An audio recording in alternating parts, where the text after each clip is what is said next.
जय हिंद सभी को। जैसा कि आपको पता होगा कि सीडीएस का पेपर आने वाला है ना। तो इसी कड़ी में हम लोग आपके सामने सीडीएस के प्रीवियस ईयर क्वेश्चंस को सॉल्व करेंगे, ताकि आपको पता लग जाए एग्जैक्टली कैसे क्वेश्चंस को सॉल्व करना है, कैसे डील करना है। ठीक है। तो बिना किसी देरी के स्टार्ट करते हैं। जैसा कि आपको पता है कि ये पेपर जो है आपका सीडीएस 1 2022 का है। भाई जिन लोगों ने भी सीडीएस 2022 के का प्रीवियस ईयर क्वेश्चंस देखने हैं, वो उसका सॉल्यूशन मैंने पूरा करवा रखा है। ठीक है ना। तो उसको आपको जाके देख सकते हो आराम से। ठीक है। चलिए फिर स्टार्ट करते हैं आज। पहले क्वेश्चन से, पहला क्वेश्चन आपके सामने दिख रहा होगा सीडीएस का। मैथमेटिक्स का सवाल है। ये उसका सवाल है ज्योमेट्री का। ठीक है। तो इसमें क्या बोल रहा है, what is the ratio of interior angle to exterior angle of a regular polygon of n side. तो ध्यान से देखो, एन साइड का कोई रेगुलर पॉलीगन है। ठीक है ना। ऐसे करके कुछ पॉलीगन है, एन साइड्स का पॉलीगन है, मुझे नहीं पता कितने साइड्स हैं इसकी। ठीक है। तो इसका कहा गया एक्सटीरियर एंगल और इंटीरियर एंगल का रेशियो बताना है बच्चों। इसका इंटीरियर एंगल का सम कितना होता है बताओ मुझे। सम ऑफ इंटीरियर एंगल आपको क्या होता है, interior angle is equal to, sum of interior angle होता है आपका n-2 इंटू 180 डिग्री। तो एक एंगल कितना होगा, वन इंटीरियर एंगल क्या होगा भाई, one interior angle, one interior angle is equal to n-2 into 180 upon n। तो ये हो जाएगा आपका वन इंटीरियर एंगल। ठीक है। अब इसके बाद अगर मैं आपसे पूछूं एक्सटीरियर एंगल कितना होगा, वन एक्सटीरियर एंगल, तो वन एक्सटीरियर एंगल क्या होगा बच्चा। आप सभी को एक चीज पता है, जो भी पॉलीगन होता है उसका जो बाहर का एंगल होता है ना, उसका जो एक्सटीरियर एंगल होता है, एक्सटीरियर एंगल जो होता है उसका, उन सभी का सम कितना होता है। देखो ये सपोज वन है, ये टू है, ये थ्री है, ये फोर है। सभी के एक्सटीरियर एंगल का सम, बाहर के एक्सटीरियर एंगल का सम हमेशा 360 डिग्री होता है। अगर उसको आप एन से डिवाइड कर दोगे तो आपको वन एक्सटीरियर एंगल मिल जाएगा। ठीक है ना। रेगुलर पॉलीगन क्या होता है बेसिकली, जिसकी सारी साइड्स बराबर हो, उसी में ये एप्लीकेबल होगा। ठीक है। सारी एंगल भी बराबर होंगे, एक्स एक्स एक्स एक्स, सारे एंगल भी बराबर होंगे, इंटीरियर एंगल और सारे एक्सटीरियर एंगल भी बराबर होंगे। ठीक है ना। तो यहाँ पे देखिए, एक एक्सटीरियर एंगल इतना निकल गया और इंटीरियर एंगल इतना निकल गया, दोनों का रेशियो निकाल दो। n-2 into 180 degree upon n, और यहाँ पे वन एक्सटीरियर एंगल कितना है भाई बच्चा, 360 अपॉन n। तो n से n कैंसिल आउट हो जाएगा, 180 से 2 कैंसिल आउट हो जाएगा, तो आपका फाइनल आंसर आएगा n-2 अपॉन 2। ठीक है ना।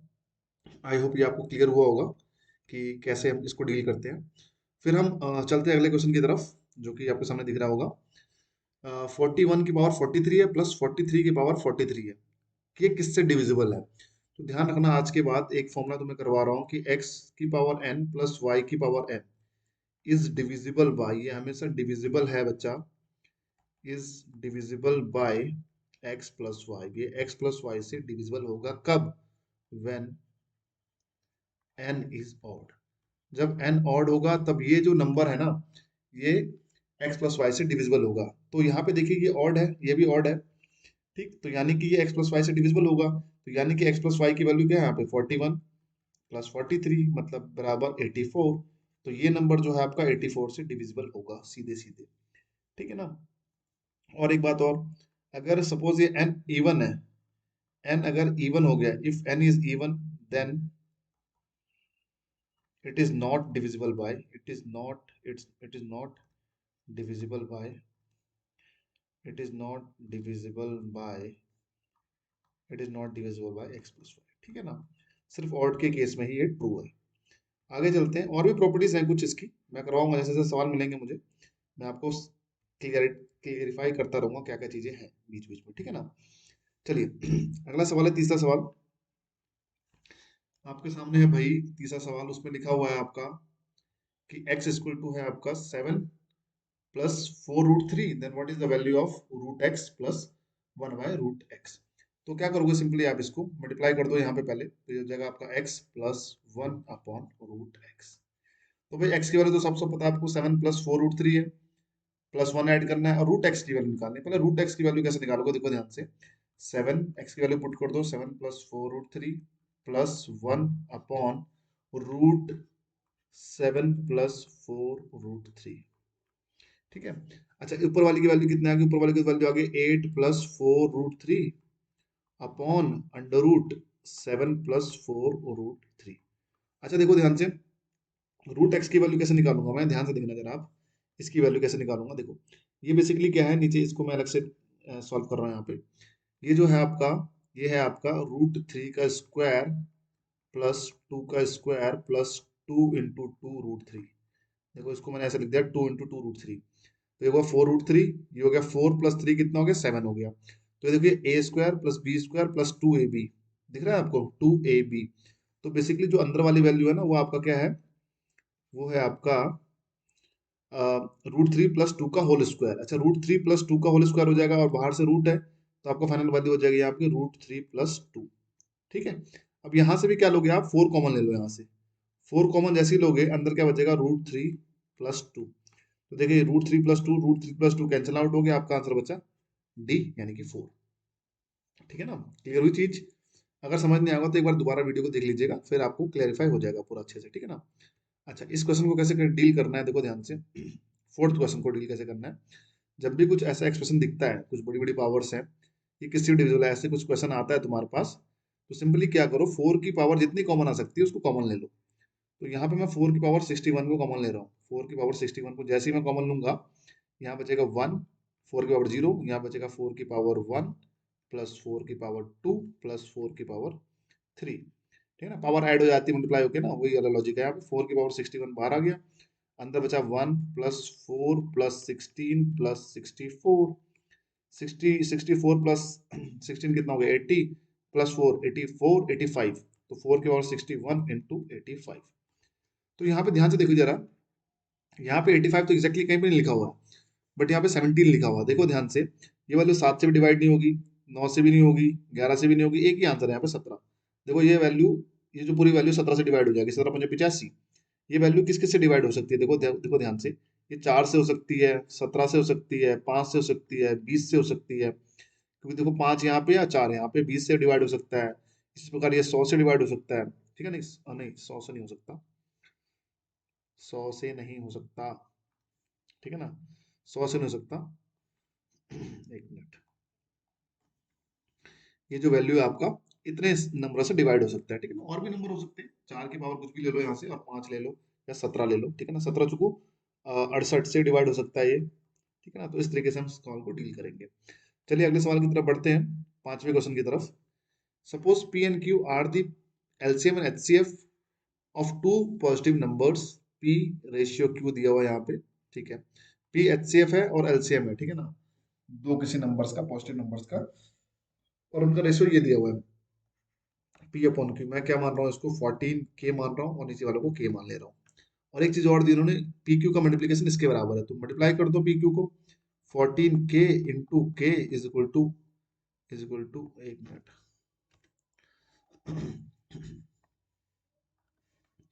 इज इक्वल टू हो गया आपका 1134।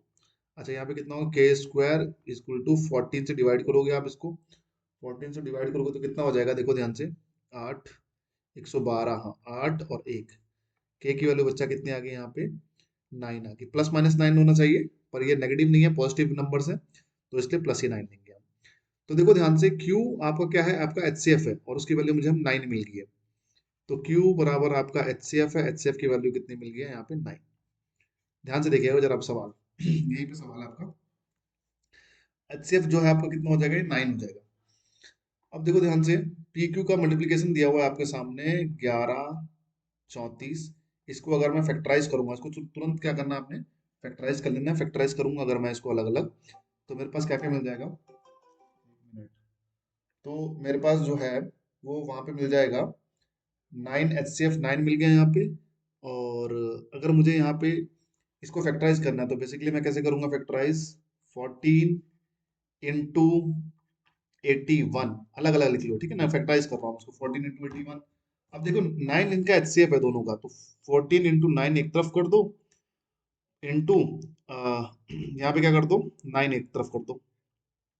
ठीक है, तो यहाँ पे देखो इन दोनों का HCF जो है, इस केस में भी कितना बनेगा, इस केस में भी कितना बनेगा, HCF 9 ही बनेगा, और एलसीएम कितना जो सेम है, एलसीएम तो सेम ही बनेगा जितना भी है, 14 × 9 है। ठीक है, बट अब मुझे एक चीज और करनी है। देखो मुझे आंसर कोई दिख रहा है, यहाँ पे नहीं दिख रहा है। 14 × 9 -9 करोगे एक बड़ा नंबर मिलेगा, यहाँ आंसर में कहीं पर भी नहीं है। तो एक काम और कर सकते हो आप, 2 को इधर मल्टीप्लाई कर दो। ठीक है, 2 को इधर मल्टीप्लाई कर दो तो यहाँ पे कितना हो जाएगा, देखो ध्यान से, ये हो जाएगा 7 × 9, ये हो जाएगा 9 × 2। बचा ये कितना हो गया, ये 18 हो गया, और यहाँ पे कितना हो गया 63।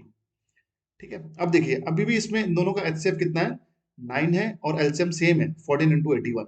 अब मुझे एक चीज पता लगी है, दोनों को माइनस करके देखो जरा, दोनों को 63 माइनस 85 करो, 63 माइनस 18 करो, ये नंबर कितना आता है, 63 में से 18 माइनस करोगे कितना आ जाएगा, ये माइनस करोगे, ये आ जाएगा आपका 35 या 45, 20 माइनस करोगे 43, 45 आंसर आ गया ना, 45 आंसर आ गया। अब देखिए इसमें एक तो 45 आंसर तुम्हें मिल चुका है, ठीक है ना, 45 आंसर मिल चुका है, पर इसका आंसर एक ये भी हो सकता है कि can not be determined due to insufficient data, क्योंकि तुम्हारे पास देखो ध्यान से, यहाँ पे दो दो नंबर्स मिल रहे हैं ना, एक ये नंबर भी मिल रहा है, एक ये वाला नंबर 14 × 9 और 9, ठीक है, ये नंबर और ये नंबर, ठीक है, इनका अगर एचसीएफ तुम निकालोगे, एचसीएफ कितना आएगा, एक मिनट है,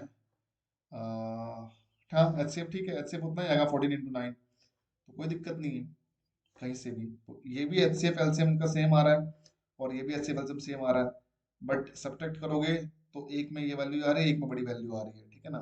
तो इसका ये आंसर भी हो सकता है, इसका ये आंसर भी हो सकता है, डिपेंड करता है आंसर की में क्या आंसर है, ठीक है। हो सकता है इसके मार्क्स आपको मिल जाए सभी को, क्योंकि इसका आंसर तो एक तो 45 आ रहा है, बट वो हमें ये नहीं पता कि वो नंबर सेम नंबर है या नहीं है, ठीक है, सेम नंबर है या नहीं है, ठीक है। चलिए, चलिए फिर आगे बढ़ते हैं अगले सवाल की तरफ। आपके सामने ये सवाल दिख रहा है, ये मैंने शॉर्ट्स में भी डाला था, what is the value of the following.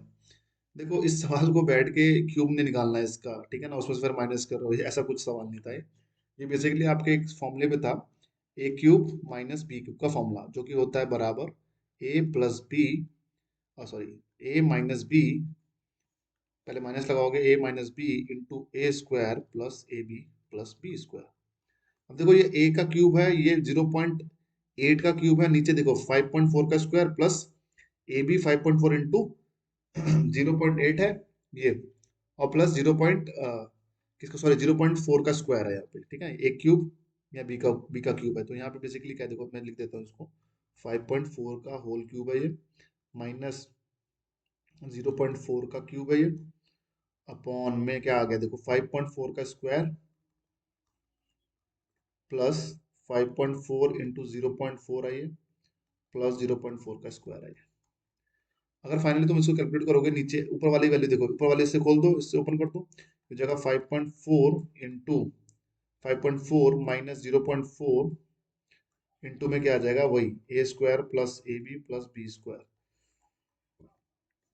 और नीचे भी सेम वैल्यू है भाई, नीचे भी सेम वैल्यू है, सेम वैल्यू क्या है, नीचे भी सेम वैल्यू आपका a square plus A b plus b square, तो ये कैंसिल आउट हो जाएगा, फाइनली आपका आंसर आएगा 5.4 माइनस 0.4, यानी कि आंसर आ गया 5, तो आंसर हो गया सी। आई होप चीजें क्लियर हो रही हैं आप लोगों को, है ना, बड़े आराम से सवाल सॉल्व हो पा रहे हैं, आपको समझ में आ रहा होगा सब कुछ, ठीक है। अब ये देख सवाल देखिए अपने स्क्रीन पे, man walks at an average speed of 3 kilometre per hour from his residence and reaches office 40 minutes लेके, देखो ध्यान से, एक प्लेस से वो दूसरे प्लेस पे जा रहा है, ठीक है ना, ए से बी पे जा रहा है, अगर स्पीड है इसकी 3 किलोमीटर पर आवर, तो ये 40 मिनट्स अर्ली पहुंच रहा है, ठीक है, 40 मिनट्स अर्ली पहुंच रहा है, जल्दी पहुंच जा रहा है, ठीक है ना। अगर if he walks at an average speed of 2 kilometre per hour, अगर ये 2 किलोमीटर पर आवर से जा रहा है, तो ये 40 मिनट्स लेट पहुंच रहा है, 40 minutes late. What is the distance between the distance and his office, distance कितना है उसके रेजिडेंस और उसके ऑफिस के बीच में, ठीक है ना, यानी कि ए और बीच के बीच में डिफरेंस निकालना है। तो इन सवालों को डील करते समय क्या करोगे आप, पहले स्पीड का रेशियो बना लो, S1 अपॉन S2 कितना है भाई, ये 3 है ये 2 है, तो ये टाइम के रेशियो का उल्टा होता है, ठीक है, T2 अपॉन T1, ठीक है, ध्यान से देखना जरा। अब ये T2 अपॉन T1 का रेशियो मुझे मिल गया है, ये मिला आपको 3:2। अब मुझे आप लोग एक बात बताइए कि टाइम के बीच में गैप कितना है, देखो एक जगह तो 40 मिनट जल्दी पहुंच चुका है और दूसरी जगह वो 40 मिनट लेट पहुंच रहा है, यानी कि 80 मिनट का गैप है दोनों के बीच में। तो टोटल टाइम में 3K मान ले रहा हूँ और ये 2K मान ले रहा हूँ, दोनों के बीच में गैप कितने का है, 80 मिनट्स का, है ना। 80 मिनट्स का गैप है, तो माइनस कर दो, दोनों को सब्ट्रैक्ट कर दो, 3K माइनस 2K बराबर है आपका 80 मिनट्स, और K की वैल्यू यहाँ पे आ गई आपका 80 मिनट्स। तो यानी कि आप T2 निकालोगे, अगर T2 आ गया आपका 80 × 3 यानी कि 240 मिनट्स। अच्छा, 240 मिनट्स मतलब होता है 4 घंटे, 4 आवर्स।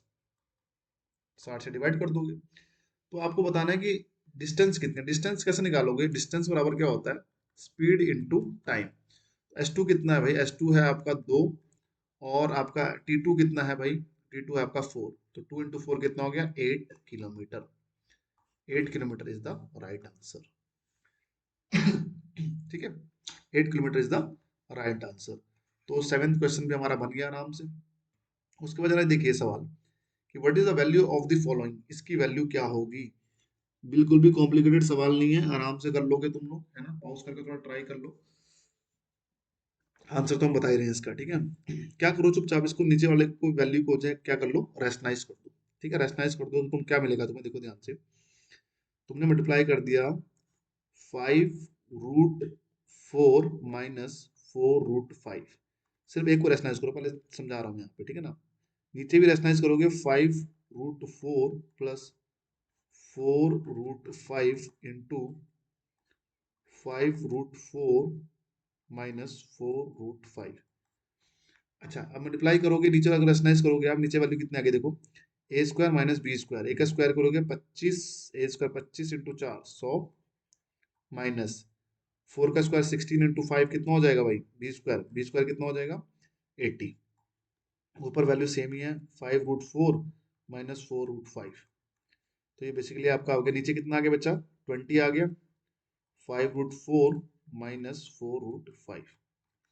अब क्या करो, देखो अब इस 20 को ना इस तरह भी डिवाइड कर दो, इस तरह भी डिवाइड कर दो, सिंपली खोल दिया मैंने 20 को, तो ये हो गया आपका 5/20 √4 माइनस 4/20 √5। ये आपका हो गया 1/4, ये हो गया आपका 1/5। अब देखिए यहाँ पे √4 है, नीचे 4 है, तो ये हो जाएगा 1/√4 माइनस 1/√5। अब देखिए ध्यान से, क्या लेके चले थे हम, क्या लेके मिल गया हमें, ये वैल्यू हमें सीधे क्या मिल गई, ये मिल गया 1/√4 माइनस 1/√5। तो अगर आप इसको ओपन करोगे ना, इस सारे एक्सप्रेशन को ओपन करोगे, तो तुम्हें क्या क्या मिलेगा, देखिए ध्यान से, सारे एक्सप्रेशन को ओपन कर रहा हूँ मैं यहाँ पे, इस एक्सप्रेशन को ओपन कर रहा हूँ यहाँ पे सबको, प्लस देखिए √4 पहले था, तो √4 पहले, फिर माइनस 1/√5, प्लस करोगे 1/√5 माइनस 1/√6 मिल जाएगा। इसी तरीके से करते जाओगे करते जाओगे करते जाओगे, लास्ट में वैल्यू लिख देता हूँ 1/√8 माइनस 1/√9। ये पैटर्न वाले सवाल होते हैं ना, पैटर्न एक सिमेट्रिक पैटर्न फॉलो करता है, देखो माइनस 1/√5 से 1/√5 गया, ऐसे ही सारी वैल्यू कटती जाएंगी, ये भी कट जाएगा अगले वाली वैल्यू से, बचेगा आपके पास चुपचाप 1/√4, 1/√4 माइनस 1/√9, यानी कि हो जाएगा 1/2 माइनस 1/3। फर्दर सॉल्व कर लोगे, हो जाएगा 1/6, 3 minus 2 1/6, 1/6 is the right answer. ठीक है, क्लैरिटी आ रही है, थोड़ा सा समझ में आ रहा है, ठीक है ना। चलिए आगे बढ़ते हैं। ये 9th क्वेश्चन है, ये मैंने आपको अभी करवाया भी था इसको शॉर्ट्स में, एक बार और देख लो। एक्स की वैल्यू पुट नहीं करनी है यहाँ पे, सीधे सीधे ये अलजेब्रा का सवाल है, पहले इसको सॉल्व करना है, इस एक्सप्रेशन को पूरा पूरा सॉल्व करेंगे, ठीक है ना, इस एक्सप्रेशन को पूरा पूरा सॉल्व करेंगे, तब जाके हम इसे सवाल को बनाएंगे। तो देखिए यहाँ पे क्या करो, चुपचाप x कॉमन ले लो, अंदर क्या बचा 4x² माइनस 1, और नीचे यहाँ पे देखो, ये यहाँ से 3 कॉमन ले लो, जगह 3 कॉमन ले लिया मैंने पूरा, 2x plus 1 into 2x minus 1। तो ये बेसिकली क्या हो जाएगा, बराबर x into 4x² minus 1 upon 3, तो बाहर है ही है, ये देखो a plus B into a minus B, multiply कर दोगे तो a² माइनस b² हो जाएगा, ठीक है ना। ये हो गया 4x का स्क्वायर माइनस 1, इससे ये कैंसिल आउट, x की वैल्यू पुट की 9999 अपॉन 3, ये हो जाएगा 3333, ठीक है ना। 9 क्वेश्चन ये हो गया हमारे। चलिए 10 क्वेश्चन की सीरीज करेंगे हम, एक बार में 10 क्वेश्चन निपटा दिया करेंगे, है ना। 10 क्वेश्चन को पूरा निपटा निपटा के तुम्हें पूरा प्रीवियस ईयर खत्म करवा देंगे, छोड़ो। सारे सवाल बन जाएंगे आराम से, ठीक है। अच्छा ये दिख रहा है मुझे सामने पे एक सवाल, ऐसा कुछ है भाई, ऐसा कुछ एक्सप्रेशन है, X plus root one plus X square Y plus Y one under root one plus Y का स्क्वायर बराबर वन है, where X Y are real numbers. देखो ध्यान से, चुपचाप क्या करो, यहाँ पे वैल्यू पुटिंग करो, ठीक है। क्या हो रहा है बेसिकली ना, यहाँ पे दो वेरिएबल है, एक इक्वेशन है, वैल्यू पुट करो, मैं वाई बराबर जीरो पुट करो जरा क्या होता है। जैसे वाई बराबर जीरो पुट किया तो X plus under root one plus X square, और यहाँ पे हो गया आपका zero plus under root one plus zero. तो देखो ध्यान से, कोई दिक्कत नहीं है, यहाँ पे रूट वन हो गया, रूट वन की वैल्यू वन होती है, तो ये आ गया आपको finally x plus one plus x का स्क्वायर बराबर कितना, वन। अच्छा ये भी तभी ट्रू होगा, ये वैल्यू भी तभी निकलेगी जब एक्स भी खुद जीरो, एक्स भी जीरो कर दो सीधे सीधे। जैसे एक्स जीरो करोगे, देखो ध्यान से, जैसे एक्स जीरो किया तुमने तो ये भी फुल ट्रू है, ट्रू हो रहा है ना, जीरो कर दिया, zero plus under root one plus zero बराबर वन, तो ये वन बराबर वन। तो दोनों सेटिस्फाई कर रहे हैं, एक्स भी जीरो हो रहा है वाई भी जीरो हो रहा है, तो आंसर क्या हो जाएगा, एक्स प्लस वाई का स्क्वायर यानी कि जीरो का स्क्वायर, यानी कि आंसर आ गया आपका जीरो, ठीक है। आई होप आपको ये चीजें समझ में आ रही होंगी, थोड़ा क्लैरिटी बन रही होगी है ना, कितने कितने कैसे कैसे क्वेश्चन आप लोग डील कर रहे हो, ठीक है। अभी 10 क्वेश्चन को करते हैं, उसके बाद नेक्स्ट वीडियो लेके आता हूँ, उसमें 10 क्वेश्चन और निपटा देते हैं ना आराम से। तो ध्यान रखना कि ये सी डी एस वन के सवाल हैं, सी डी एस वन 2022 के क्वेश्चन है, ठीक है। और बाकी अगर किसी क्वेश्चन में डाउट है तो कमेंट सेक्शन में आराम से लिख सकते हो आप, मैं उसको वहीं पे सॉल्व करने की कोशिश करूंगा, ठीक है। इसके अलावा I would like to tell you कि अगर चैनल पर नए आए हो तो सब्सक्राइब कर लो, लाइक कमेंट भी कर दिया करो, थोड़ा सा अपने दोस्तों को बता दो कि एक नया चैनल आ चुका है जो तुम्हें एग्जाम क्लियर करवा के रखेगा, ठीक है ना। मैथ्स का कंटेंट मिलेगा तुम्हें, प्योर कंटेंट, और एग्जाम क्लियर करने में कोई दिक्कत नहीं आएगी, ठीक है। चलिए अभी रखते हैं, ओके, बाय बाय, जय हिंद।